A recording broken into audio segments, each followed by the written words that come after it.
Assalamualaikum warahmatullahi wabarakatuh. Kita masuk sekarang ke bab rangkaian arus bolak-balik. Untuk mempelajari rangkaian arus bolak-balik, kita harus tahu dulu bagaimana menjumlahkan sinus ya, atau grafik sinus ataupun kosinus. Sinus di sini ada dua buah sinus yang berbeda. Fase di sini ada beda theta di sini.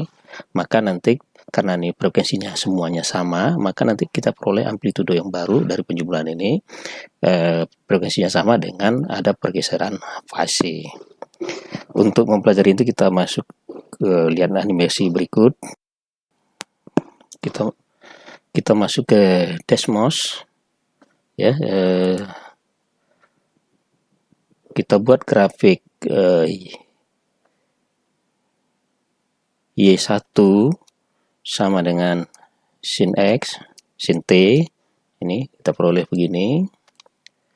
Nah, kemudian di ini kita amplitudenya bisa kita tukar. Ini 2, ini 3 ya. Ini kemudian kalau dalam bentuk pi kita bisa lihat ya.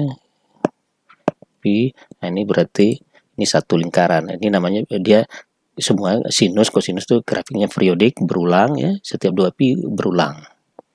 Kemudian kita bikin grafik kosinus Y2 sama dengan 3 atau 2 cos T ya. Nah, ini juga grafiknya sama ya, periodik juga. Ini karena penyebab sama, frekuensinya juga sama, jarak ini sama ya, ini juga sama jaraknya ya. Jarak ke sini dengan ke sini, cuma mereka berbeda fase ya. Kita lihat kosinus bisa juga kita menjumlahkan grafik sinus. Sinus bisa menggantikan grafik kosinus ya. Umpamanya kita lihat sin T tambah pi per 12 ya. Kita lihat. Nah, di sini ini grafik sinus, tapi kalau kita rubah ini pi per, kita bikin 2, nah ini ada bergeser ke kiri sejauh karena pi per 6 ya kan, ini sejauh pi per 6. Kita rubah lagi 3, ini sejauh pi per 4 ya. Ini dia udah mendahului dari grafik sinus yang merah ini, dia udah mendahului. Kalau ini kita bikin 4 menjadi pi per 3. Tapi kalau kita bikin ini 6 menjadi, nah ini kan sama. Tinggal amplitudenya kita bikin 2, lah sama antara sinus dengan kosinus. Jadi si kosinus itu adalah sinus T di sinus ya yang berbeda fase pi per 2 ya, di pi per 2. Ini ya. Bagaimana dengan jumlahnya? Kita jumlahkan Y4 sama dengan Y1 tambah Y3. Nih ya. Ini jumlahnya, ini nanti amplitudo Y1 ditambah amplitudo Y2, maka dapat amplitudo yang baru. Ya, bagaimana jumlah dari amplitudo yang baru? Kita lihat persamaan berikut. Ya, pada persamaan ini kita uraikan ya, bahwa B sin omega T tambah theta itu kita uraikan menjadi cos sin cos ya. Ini dia. Kemudian juga di sini kita uraikan sin jumlah sin itu adalah cos sin cos gitu ya. Nanti kita kumpulkan ya, yang tambah B cos kita kumpulkan dengan yang sin omega T kita kumpulkan, yang cos kita kumpulkan ya. Maka A tambah B cos theta yang ini sama dengan ini ya. Kemudian juga demikian yang ini B sin theta sama dengan ini. Kita kuadratkan ya. Masing-masing kita kuadratkan, tujuannya nanti supaya dapat K-nya 1 ya, karena ini kalau dijumlahkan cos kuadrat tambah sin kuadrat itu 1, sama ini juga sin kuadrat tambah cos kuadrat itu juga 1, maka kita peroleh ya, ini dah jadi 1 B kuadrat saja, yang 2AB cos theta K kuadrat. Nah, ini kan sama dengan penjumlahan vektor waktu kelas 10. Maka ini adalah penjumlahan vektor, berarti A sin omega T tambah B sin omega T dengan beda fase theta akan kita peroleh amplitudo yang baru K sin omega T dengan fase yang baru pula. Kita lihat grafiknya, ini grafik A amplitudo A, ini amplitudo B, mirip dengan vektor A dengan vektor B. Ya, sudut apitnya theta sama ya, sama dengan vektor, makanya dinamakan pasor. Ya, makanya kita peroleh yang baru ya, ini amplitudo yang baru K, nah dengan sudut yang begini. Ya, maka sudut apit ini, sudut apit yang baru ini atau sudut fase yang baru itu adalah impertangennya dari B sin theta, ini kan B sin theta, ya panjang sini ke sini, tegak lurus ini B sin theta, ini B cos theta. B sin theta dibagi dengan A ditambah B cos theta. Kita masuk kepada rangkaian arus bolak-balik. Rangkaian arus bolak-balik kita cuma belajar pada rangkaian serinya saja. Ini rangkaian terdiri dari R, L, dan C. Masing-masing titik sambung kita bikin huruf A, B, C, dan D. Ya, di sini I-nya I max sin omega T, berarti I di sini sama semua, I-nya sama I sin omega T. Sedang tegangan total ini nanti akan berubah fasenya Pi. Bagaimana tegangan di R? Tegangan di R itu nanti sama dengan sin omega T, fase dengan arus ya. Bagaimana dengan di L? L kita lihat L itu merupakan turunan dari VBC-nya LDI per DT. Kita turunkan, maka kita peroleh VBC-nya ya I max cos omega T, berarti arus tegangannya mendahului arus 90 derajat. Ya, bagaimana dengan C? C itu dP per dq, IDT, dq itu IDT, kemudian ini merupakan integralnya, maka kita peroleh min seper omega C I max cos omega T, berarti tegangan di C ke D ini membelakangi arus 90 derajat. Ya, kita uraikan berikut. VAD, VAB tambah VBC tambah VCD. Ya, ini tambah ini, sedangkan arusnya sama semua ya. Ya, kita ubah yang ini VAD ini tegangan total merupakan penjumlahan antara sinus dan kosinus. Ya, ini karena berbeda fase, ini dulu 90, ini min 90 dari sin omega T. Nah, ini penjumlahan seperti tadi, sin dengan beda fase 90 derajat. Nah, ini kita peroleh seperti penjumlahan tadi, penjumlahan vektor atau pasor. Ya, dapat fase yang baru. Ya, ini fase yang barunya. Vmax, kalau VAD itu Vmax sin omega T, maka Vmax itu adalah Z kali Imax, ini kita namakan Z atau impedansi. P adalah tan min 1 omega L kurang 1 omega C per R. Ya, ini fasornya.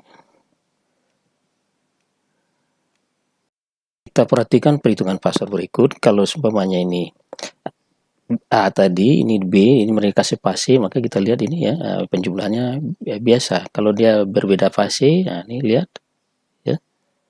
Ini berbeda fase pi per 4. Ya, nah ini. Maka fasornya nanti ya ini beda fasenya pi per 3 atau 60 derajat. Maka nanti kita lihat grafiknya seperti ini. Ya, ini guna fasor itu ya bisa kita bikin seperti ini. Kalau kita putar ke kiri, maka dia akan membentuk grafik arus bolak-balik.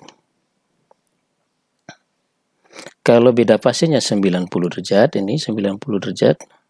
Ya, ini pi per 2 bahwa tegangannya mendahului arus ya. Nah, maka ini akan terbentuk seperti ini. Ya, ini guna dari fasor tadi. Kalau dia berbeda fase min pi per 2,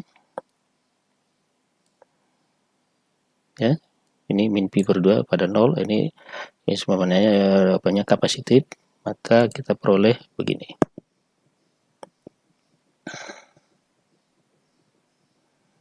Ya, jadi fasenya bisa berubah-ubah tergantung dari nilai omega L atau ini seperti ini kira-kira nanti ya.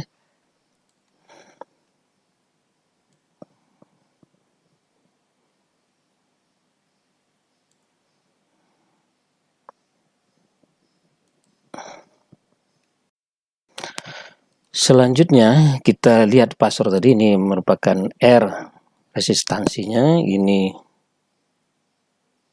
ya, ini omega L, XL, reaktansi induktifnya 90 derajat lebih dulu, ini kapasitifnya membelakangi min pi per 2. Selanjutnya ini resultan dari induktor dengan kapasitor nilai omega L kurangi seper omega C, ini resultannya ya.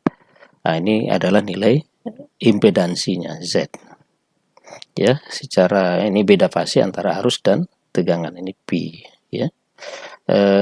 Selanjutnya Z sama dengan ini bisa kita lihat. Kemudian bagaimana dengan arus dan tegangan efektif? Arus daya itu diturunkan dari daya. Daya itu kan kita cari dulu I kuadrat, karena memang daya itu tergantung dari I kuadrat. Biasanya kan arus dengan tegangan efektif ini adalah arus bolak-balik yang setara dengan arus searah. Maka nanti I efektifnya rata-rata kita akarkan lagi gitu ya, karena mencari arus.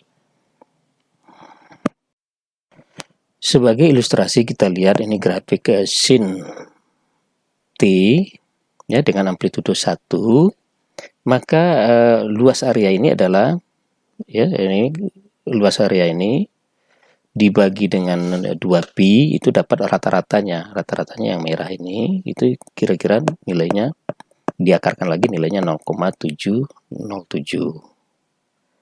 ya. Kalau amplitudenya 2 maka nilainya 1,41. Jadi dapat sudah disimpulkan bahwa nilai efektif itu kan seperakar 2 dari nilai maksimumnya. Jadi nilainya kita bisa lihat ya, I efektif seperakar 2 I max-nya, kemudian V efektif itu seperakar 2 V maksimumnya. Ya, bisa juga V efektif, I efektif kali Z. Biasanya tegangan efektif bisa kita ukur dengan menggunakan multimeter, I efektif juga multimeter. Kemudian kalau yang I max itu bisa kita ukur menggunakan osiloskop. Mungkin daya listrik, kita bicara daya listrik harus bolak-balik ya. V dengan I, yang V itu huruf kecil, I huruf kecil, itu menandakan bahwa dia tegangan dan arus bolak-balik. Ya, ini nilai apanya ya, kita kalikan. Ini perkalian sin, menghasilkan sin dengan sin itu berasal dari sin cos selisih dikurangi cos jumlah. Ini ya, cos selisih, selisihnya ini dengan cos jumlahnya. Nah, di bagian ini itu nilainya akan bolak-balik ya, bolak-balik dengan rata-rata nilainya 0 ya. Maka ini P-nya itu V max kali I max per 2 cos P ya. Bisa juga karena ini kita kalikan I V efektif kali V efektif itu seperakar ya, seperakar 2 kali seperakar 2 per 2, ini juga sama dengan V efektif kali efektif cos P. Cos P ini dinamakan dengan faktor daya atau power factor dalam bahasa Inggrisnya. Karena faktor daya ini banyak sekarang alat-alat menggunakan inverter.